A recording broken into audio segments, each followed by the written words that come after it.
Hey everyone, welcome back to our channel. Today, I'll be going over how to hide apps on iPhone. In this quick tutorial, I will share a very neat trick that lets you hide applications from your iPhone's home screen, right in plain sight. To get started, go to your settings and access screen time and set a passcode for added security.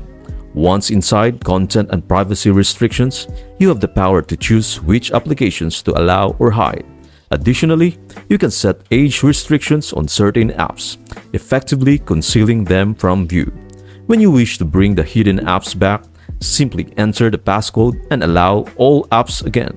This trick comes in handy for keeping your home screen clutter-free and adding an extra layer of privacy to your device. With a few simple steps, you can maintain a cleaner, more organized interface while keeping sensitive or distracting apps out of sight. I hope this video helps you out and see you in the next video.